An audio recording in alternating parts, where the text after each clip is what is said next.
Melanjutkan kisah Nogasasra Sabu Inten karya S.H. Mintarja. Kali ini dalam episode Ki Ageng Sora Dipoyono dan Kemelut Keluarga. Selamat menikmati. Salam budaya. Pada episode sebelumnya dikisahkan pertarungan antara Arya Saloka dan Sawung Sariti dapat ditengahi oleh kakeknya Ki Ageng Sora Dipoyono.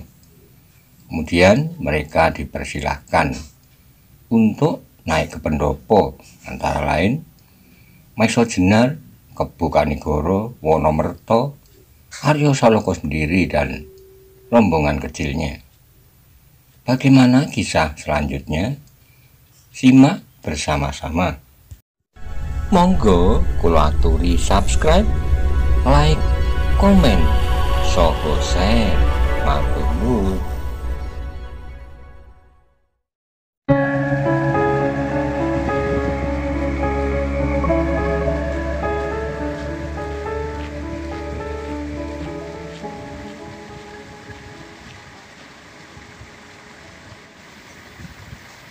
Mangsa kasongo tahun lampau, Maisa Jenar mengulangi kata-kata itu di dalam hatinya.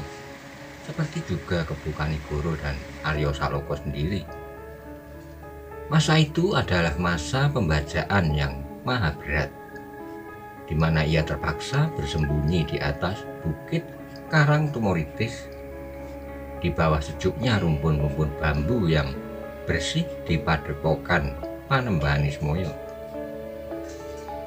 Aku telah tergesa-gesa, Ki Ageng Sora Dipoyono meneruskan, karena aku tidak sampai hati meninggalkan Banyu Biru seperti kataku tadi.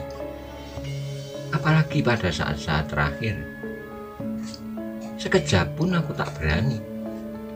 Namun suatu keyakinan telah tertanam di dalam hatiku bahwa cucuku Arya Saloka masih selamat. Orang itu berhenti sejenak.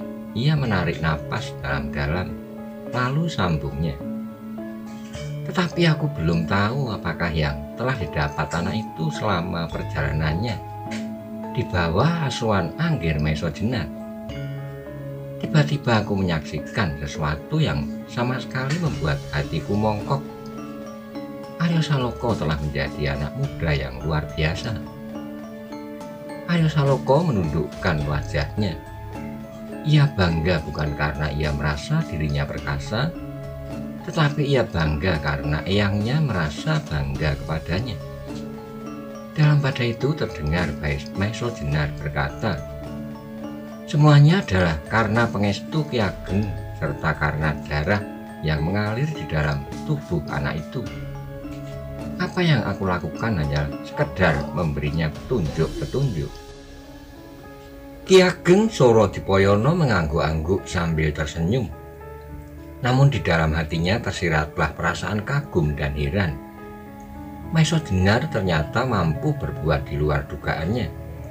Kalau ia dapat menjadikan Arya Saloka sedemikian mengagumkan, bagaimanakah dengan Maisa Jenar itu sendiri? Pada saat ia berpisah dengan Maisa Jenar itu, beberapa tahun lampau Maisa Jenar baru berada dalam tingkatan yang sejajar dengan Gajah Soro. Apakah yang sudah dicapainya selama ini? Sedang gurunya sudah lama tidak dapat memberinya tuntunan sejak Ki Ageng Pengging Sepuh itu meninggal dunia. Ki Ageng Sora Dipoyono mengangkat mukanya mendengar Maisa Jenar berkata, barangkali Ki Ageng telah mengetahui maksud kedatangan kami. Karena itu kami serahkan persoalan kami kepada kebijaksanaan Ki Ageng. Bukankah maksud kami telah kami kemukakan pada hari kedatangan kami yang pertama? Ya, jawab Ki Ageng. Aku sudah mengetahuinya dan aku menjadi berdebar-debar karenanya. Mudah-mudahan Ki Ageng dapat menemukan kebijaksanaan, sahut Maisa Jenar. Bagi kami, pertumpahan darah harus dihindari sejauh mungkin. Aku sependapat, jawab Ki Ageng pula. Namun apakah yang dapat aku lakukan adalah suatu ikhtiar? Aku sudah mencoba perlahan-lahan untuk mengubah pendirian Lembu Soro. Apakah Ki Ageng berhasil? Tanya Maisa Jenar. Belum. Ia masih tetap pada pendiriannya, jawab Ki Ageng Soro Dipoyono. Aku belum berani memaksanya sebab ia akan dapat terjerumus ke dalam lingkaran hitam atau usaha yang lain. Meskipun aku tahu bahwa pertentangan antara Lembu Soro dengan golongan hitam itu pun tak akan dapat dihindari pula.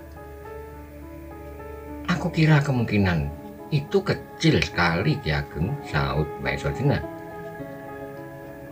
Bukankah golongan hitam telah mulai bertindak sendiri? Bahkan mereka telah mencoba untuk memaksa Lembu Soro menyerahkan keris Kyai Negososro dan Kyai Sabu Inten yang mereka duga berada di Banyu Biru atau Pamingit. Angger benar, jawab Ki Ageng Soro Dipoyono. Tetapi Angger belum mendengar perkembangan yang terakhir.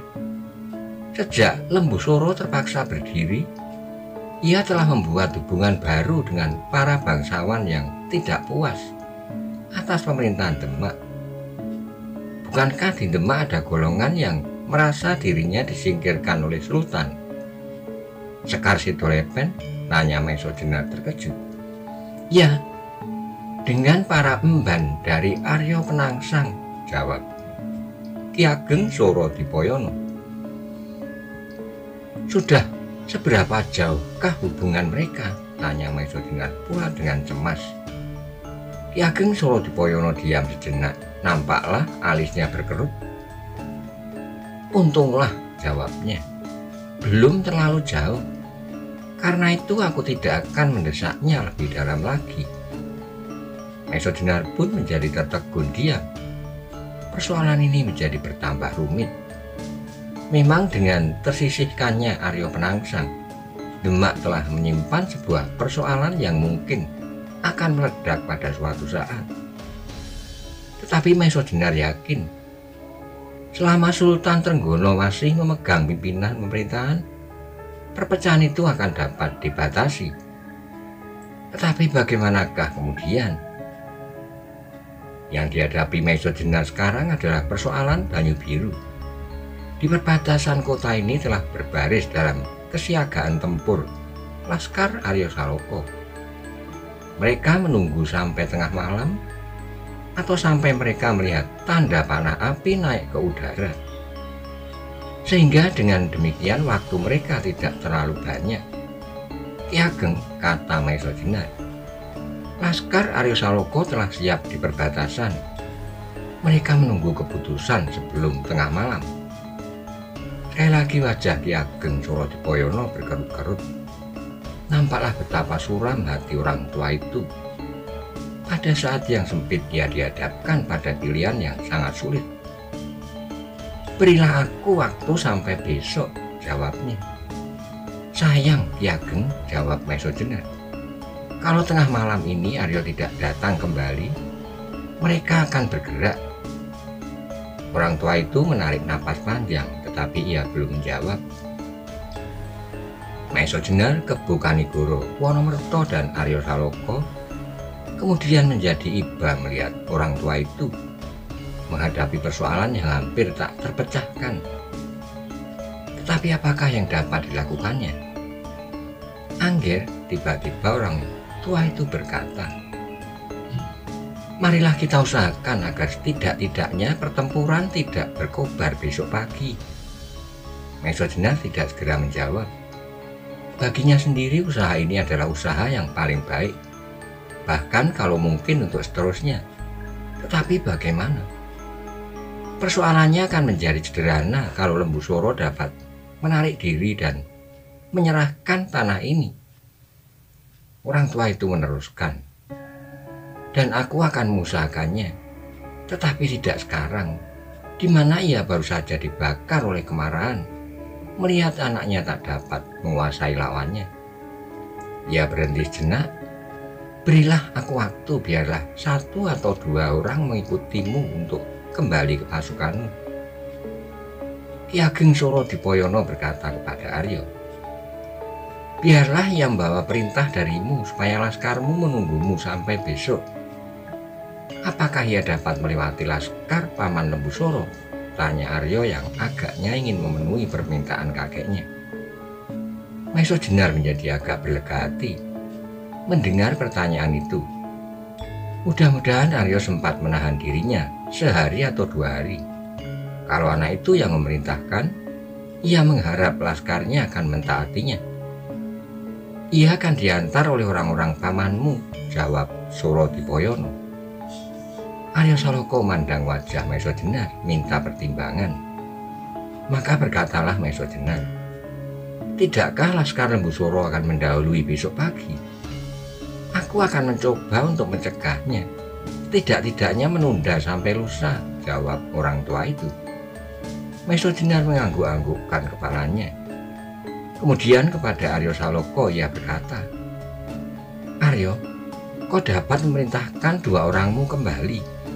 Eyangmu akan menyelamatkan perjalanannya.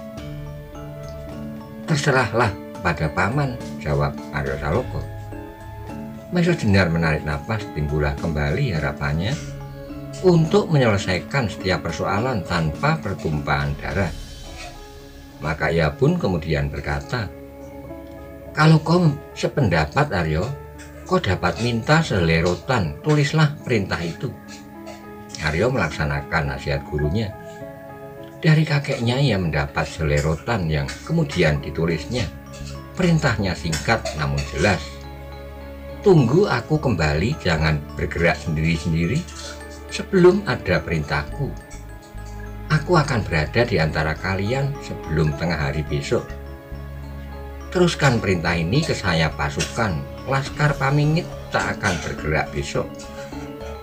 Sebelum Arya memerintahkan 2 orangnya yang semula membawa obor untuk kembali ke induk pasukan, Ki Ageng Surodipoyono manggil Lembusura duduk di antara mereka. Dengan nada seorang ayah, ia berkata, Lembusura, aku minta orangmu untuk mengantarkan orang Arya Saloka kembali ke pasukannya dengan membawa pesan dari kemenakanmu itu. Lembusura memandangi ayahnya dengan tegang. Apakah pesan itu? Terdengarlah ia bertanya. Ki Ageng Surodipoyono tidak menjawab. Ia minta Arya menunjukkan pesannya yang kemudian dibaca oleh Lembusura dengan dahi yang berkerut. Mula-mula ia ingin menolak permintaan ayahnya itu, namun tiba-tiba mendapat pikiran lain. Apakah maksud penundaan itu? Ia mencoba menegaskan. Aku minta kepadanya, jawab ayahnya. Sebab ada yang ingin aku bicarakan dengan engkau dan cucu Arya Saloka. Tak ada yang dapat dibicarakan, potong Lembusura. Ada, sahut ayahnya singkat. Tidak ada persoalan, ulang Lembusura. Ada, kembali ayahnya menyaut.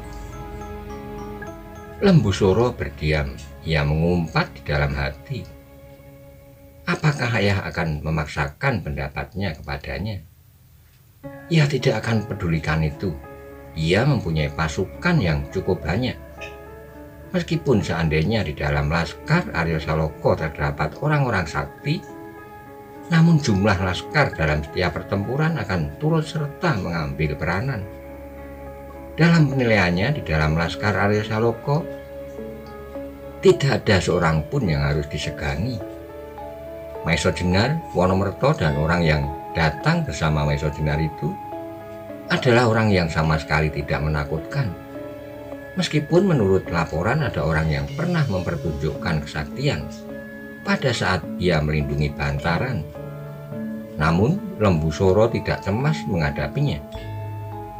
Meskipun demikian, apabila ayahnya tidak berkenan di hatinya atas tindakannya itu, maka yang terbaik adalah memperkuat pasukannya, memperbesar jumlah orang-orangnya. Karena itu waktu yang sehari yang diperlukan oleh ayahnya itu akan menguntungkannya pula. Malam nanti ia dapat memerintahkan orangnya kembali ke Pamingit. Ia harus kembali dengan segenap laskar cadangan dan laskar maja.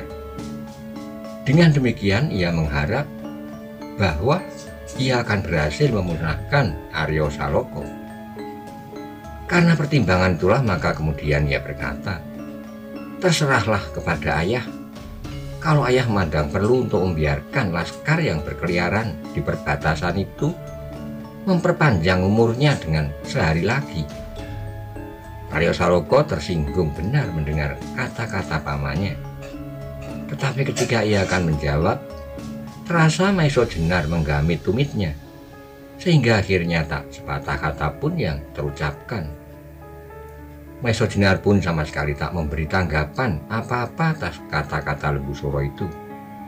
"Nah," kata Ki Ageng Surodipoyono, "berilah aku 2 orang itu." Lembu Suro menebarkan pandangannya ke halaman. Ketika dilihatnya Wulungan, ia berteriak memanggil. Wulungan pun kemudian berjalan mendekatinya dan berdiri di bawah tangga pendopo. "Ada perintah, Ki Ageng. Suruhlah 2 orangmu mengantar kedua orang ini kembali ke induk pasukannya," perintah Lembu Suro. Wulungan ragu sejenak, sampai Lembu Suro mengulanginya. 2 orang sampai perbatasan lewat penjagaan terakhir. Wulungan mengangguk hormat. Ia tidak perlu tahu apakah yang terjadi. Yang dapat dilakukan adalah memanggil 2 orang dari laskarnya untuk mengantar 2 orang laskar Arya Saloka melampaui penjagaan terdepan supaya mereka berdua tidak mendapat gangguan apapun. Sepeninggal kedua orang yang bertugas untuk mengabarkan kelambatan Arya, Maesa Jenar bermaksud untuk mengadakan pembicaraan pendahuluan. Namun Ki Ageng Surodipoyono berkata dengan tertawa, "Jangan kita berbicara mengenai persoalan-persoalan yang rumit. Aku akan berpesta karena aku telah menemukan kembali cucuku yang hilang." Pada Lembu Suro ia berkata, "Lembu Suro, marilah kita lupakan sejenak untuk malam ini saja pertentangan-pertentangan yang ada di dalam dada kita. Kalau aku besok atau lusa harus menghadap kembali kepada Yang Maha Esa, aku akan meninggalkan kalian dengan senyum di bibirku. Aku akan mengenang peristiwa malam ini, makan bersama-sama dengan anak cucuku serta tamu-tamuku yang baik hati." Lembu Suro tidak dapat menolak permintaan ayahnya itu. Dengan hati berat ia terpaksa menyelenggarakan juga makan bersama seperti yang dikehendaki oleh ayahnya, bersama-sama dengan tamu-tamu yang sama sekali tak dikehendaki kehadirannya, dengan Arya Saloka, Sawung Sariti, dan Wonomerto. Lembu Suro terpaksa mempersilahkan mereka masuk ke peringgitan, di mana telah disediakan makanan serta segala lauk pauknya di atas tikar pandan yang bersih. Tetapi demikian kaki Arya melampaui telundak pintu, demikian terasa jantungnya berdenyut. Disitulah ia beberapa tahun yang lalu bermain-main. Di atas telundak itu pula kadang-kadang ia duduk. Dan di situ pula ia selalu melihat ayah bundanya duduk bersama-sama kalau malam turun sehabis makan sore. Tiba-tiba saja ia teringat pada ibunya. Mengapa baru sekarang? Agaknya semula hatinya terampas oleh kemarahannya kepada Sawung Sariti, sehingga ia tidak ingat lagi kepada kepentingan-kepentingan lain. Karena itulah maka tiba-tiba ia menjadi gemetar. Matanya berkisar dari pintu ke pintu untuk menanti. Barangkali dari sanalah ibunya akan keluar untuk menemuinya. Tetapi sampai ia duduk di atas tikar pandan menghadap hidangan makan, ibunya belum juga nampak. Untuk sementara ia mencoba menahan hatinya. Namun akhirnya keluar juga pertanyaannya kepada Eyang. "Adakah Eyang memperkenankan aku untuk menemui ibuku?" Ki Ageng Surodipoyono tersentak mendengar pertanyaan itu. Untuk saat tiba-tiba ia terpaku diam dengan wajah yang berkerut. Melihat perubahan wajah itu, Arya Saloka terkejut pula. Karena itu ia mendesak, "Eyang, apakah ibu selamat?" Orang tua itu mengangguk-angguk jawabnya, Ya, Arya, ibumu selamat." Aryo tidak puas dengan jawaban itu, maka ia bertanya lagi, "Tetapi mengapa ibu tidak datang menemui aku sekarang? Ataukah aku harus menghadap ibu?" Ki Ageng Surodipoyono melemparkan pandangannya kepada Ki Ageng Lembusura. Dengan ragu-ragu ia berkata, "Lembusura, jawablah pertanyaan kemenakanmu itu." Aryo Saloka dan Maesa Jenar menjadi gelisah karenanya. Maka ketika Lembusura tidak segera menjawab, Aryo mendesaknya lagi, "Di mana ibu, Paman?" Lembusura membetulkan letak duduknya. Kemudian ia berkata meskipun sama sekali tidak memandang wajah Aryo Saloka, "Ayah, aku sudah berkata sebelumnya bahwa Mbak Yu Gajah Suro perlu mendapat perlindungan dan ketentraman sepeninggal Kakang Dipamingit. Nyai Lembusura akan dapat menemaninya, serta sekedar memberinya ketentraman dan ketenangan." Sekali lagi Aryo merasa tersinggung. Agaknya pamannya benar-benar tidak mau mengakui kehadirannya. Meskipun demikian hatinya berlega pula. Ternyata ibunya masih selamat, meskipun tidak segera dapat ditemuinya. Namun dengan demikian ia masih mempunyai harapan bahwa pada suatu saat ia akan dapat membawanya kembali ke Banyu Biru. Aryo menarik napas dalam. Kepada eyangnya ia berkata, "Eyang, betapa rinduku pada Bunda. Namun kali ini kerinduanku terpaksa masih aku simpan di dalam dada. Mudah-mudahan aku akan segera dapat menemuinya." "Mudah-mudahan, Aryo," jawab eyangnya singkat. Yang kemudian disambungnya dengan cepat, "Tapi jangan lupakan permintaanku. Marilah kita makan bersama. Lupakan segala persoalan supaya aku tidak menyesal kelak." Tak seorang pun menjawab. Ki Ageng Surodipoyono mendahului menikmati hidangan yang tak seberapa baik, sebagaimana lazimnya makan yang disediakan di daerah darurat, di mana setiap saat peperangan dapat berkobar. Meskipun demikian, orang tua itu makan dengan lahapnya, seolah-olah benar-benar untuk yang terakhir kalinya. Maesa Jenar, Kebo Kanigoro, dan Wonomerto pun berusaha untuk makan sebaik-baiknya. Meskipun sore tadi mereka telah makan kenyang. Hanya Aryo Saloka yang agaknya tidak dapat menekan perasaannya. Sehingga setiap kali ia menelan, setiap kali ia merasakan detak jantungnya semakin cepat. "Betapa enaknya makanan yang kau sajikan, Lembusura," ayahnya memuji. Lembusura sama sekali tidak menaruh minat pada pujian itu. Sore tadi ayahnya juga sudah makan makanan yang sama, tetapi sore tadi ayahnya sama sekali tidak memujinya. Suatu peristiwa yang jarang-jarang terjadi. Orang tua itu meneruskan, "Makan bersama anak cucu alangkah nikmatnya. Kalau saja hal yang demikian ini dapat aku alami tidak hanya sekali, aku mengharap untuk dapat makan bersama dengan kedua anakku, kedua menantuku, dan kedua cucuku." Tak seorang pun yang menjawab kata-kata itu.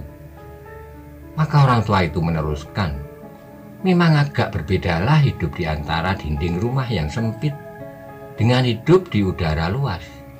Tetapi aku kira ada juga perasaan yang serupa dengan perasaanku ini. Apalagi perasaan orang tua. Mereka pun aku kira ingin selalu dapat menikmati hidup mereka yang tinggal beberapa tahun lagi. Mereka ingin selalu dekat dengan anak-anak mereka, menantu-menantu mereka, dan cucu-cucu mereka. Mereka akan mengutuk setiap usaha memisahkan mereka itu. Mereka akan bersedih hati kalau melihat anak cucunya bercerai-berai. Apalagi kalau orang-orang tua itu tahu bahwa anak cucunya bertengkar satu sama lain. Sebab dalam pertengkaran itu, orang-orang tualah yang pasti akan kehilangan. Siapapun yang kalah dan siapapun yang menang. Tiba-tiba nasi di mulut Lembusura terasa betapa keras dan kering. Sehingga ketika ia menelannya, segera ia menyusulnya dengan minum hampir semangkok penuh. Meskipun demikian ia berkata sepatah kata pun. Tiba-tiba terdengarlah Sawung Sariti tertawa disusul dengan kata-katanya. Alangkah pendeknya hidup bagi orang tua. Beberapa tahun lagi mereka harus meninggalkan dunia ini. Tetapi bagi anak muda, hidup ini akan dihadapinya dengan penuh gairah. Semua mata memandang ke arah anak muda itu dengan sikap yang angkuh. Ia meneruskan, bagi orang tua-tua, sisa hidup mereka menikmati baik-baiknya. Tetapi dengan demikian seharusnya mereka tidak menutup kemungkinan bahwa anak-anak muda harus berusaha untuk mencapai suatu masa yang gemilang, cemerlang baginya, sebagaimana yang dicita-citakan. Ki Ageng Surodipoyono mengerutkan dahinya. Sambil mengangguk-angguk ia menyaut, Sawung Sariti benar. Seharusnya orang tua tidak menghalang-halangi cita-cita mereka. Cita-cita yang luhur, cita-cita yang ditandai oleh kehangatan jiwa menghadapi alam. Namun seharusnya dengan suatu tanggung jawab yang masak pula. Kepada diri sendiri, kepada angkatannya, dan kepada cita-cita sendiri.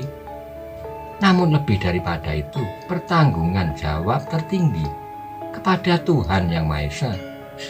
Karena itulah maka pencapaian cita-cita betapapun indahnya harus dilakukan di jalan Allah, di jalan yang telah dibatasi oleh hukum-hukumnya. Kembali ruang itu direnggut oleh kesepian. Tak seorang pun yang berkata-kata lagi. Yang terdengar adalah mulut-mulut mereka mengunyah makanan yang disuapkan oleh tangan-tangan mereka. Tetapi mereka sudah tidak dapat merasakan lagi betapa asinnya garam dan betapa manisnya gula. Sawung Sariti tidak senang mendengar kata-kata kakeknya meskipun ia berdiam diri. Ia tahu bahwa ayahnya telah melakukan beberapa kesalahan, meninggalkan kejujuran dan kebenaran. Namun ia tidak menyesal bahwa ayahnya telah melakukannya. Meskipun Sawung Sariti merasakan pula kemutlakan untuk memusnahkan golongan hitam, namun tanpa disengajanya, ia telah melakukan hal-hal yang serupa sebagaimana pernah dilakukan oleh golongan hitam. Ki Ageng Surodipoyono tidak berkata-kata lagi. Ia merasa bahwa keadaan belum memungkinkan untuk menyalurkan pendapatnya. Meskipun ia merasa bahwa kemungkinan masih ada, tetapi yang tidak dapat dibacanya adalah ukiran di dinding hati anak serta cucunya, Ki Ageng Lembusuro dan Sawung Sariti. Siapa yang menentang harus disingkirkan. Setelah mereka selesai, Ki Ageng Surodipoyono berkata, tamu-tamuku yang terhormat, beristirahatlah kalian di sini. Beristirahatlah dengan tenang, sebab tak akan terjadi apapun malam ini dan besok pagi. Bukankah begitu, Lembusuro? Lembusuro tidak menjawab, ia hanya mengangguk dengan sengaja. Bagus, kata orang tua itu pula.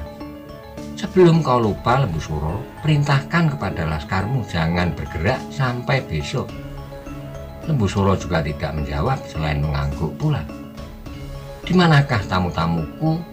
Kau persilahkan beristirahat, tanya Ki Ageng Surodipoyono. Di sana, jawab Lembusuro sambil menunjuk Gandok Wetan dengan dagunya. Sikap itu memang sama sekali tidak menyenangkan. Namun Maesodinar Kebo Kanigoro Wonomerto dan Aryo Saloko menahan kekecewaan di dalam hatinya. Mereka sama sekali tidak memberikan kesan apapun atas kekecewaan itu. Sebagai tanda terima kasih pada Ki Ageng Surodipoyono atas usahanya memecahkan persoalan antara kedua cabang aliran darahnya. Silahkan Angger, Ki Ageng Surodipoyono mempersilahkan. Aku mengharap Angger berdua dan cucu Aryo Saloko beserta Wonomerto besok pagi untuk mengadakan pesta kembali. Pesta sederhana namun berkesan di hati orang-orang tua seperti aku. Ki Ageng Surodipoyono tidak menunggu jawaban. Ia berjalan mendahului ke Gandok Wetan. Tamu-tamunya segera mengikuti pula tanpa berkata sepatah kata pun. Di Gandok Wetan beberapa orang Lembusuro datang mengantarkan tikar pandan rangkap yang kemudian dibentangkan di lantai. Di sanalah Aryo Saloko beserta rombongannya akan beristirahat. Silahkan Angger, Ki Ageng mempersilahkan kembali. Sedemikian adanya. Besok aku akan mengajak Lembu Soro bertemu dengan kalian. Apapun yang akan kita putuskan bersama, agal atau halus. Namun yang harap kalian ketahui, kemampuanku sangat terbatas. Aku menyesal bahwa Lembu Soro dan anaknya tak dapat aku kuasai lagi dengan baik. Mudah-mudahan kita tak perlu memeras keringat, Ki Ageng, sahut Maiso Jenar. Apalagi darah, mudah-mudahan, orang tua itu bergumam. Kemudian setelah mempersilahkan tamunya beristirahat sekali lagi, Ki Ageng Surodipoyono meninggalkan mereka di Gandok Wetan. Tidak banyak yang mereka percakapkan, mereka akan mempergunakan waktu istirahat itu sebaik-baiknya. Mereka percaya pada Ki Ageng Surodipoyono bahwa tak akan terjadi sesuatu sampai malam ini sampai besok. Malam itu Ki Ageng Lembu Soro merintahkan kepada laskarnya di garis pertama untuk menunda gerakan mereka. Ada sesuatu yang sedang dipersiapkan. Bukan kemungkinan untuk menyelesaikan masalah Banyu Biru dengan baik, namun yang dipersiapkan adalah memperbanyak jumlah laskarnya. Sejalan dengan itu, dua orang telah diperintahkannya pula untuk pergi ke Pamingit.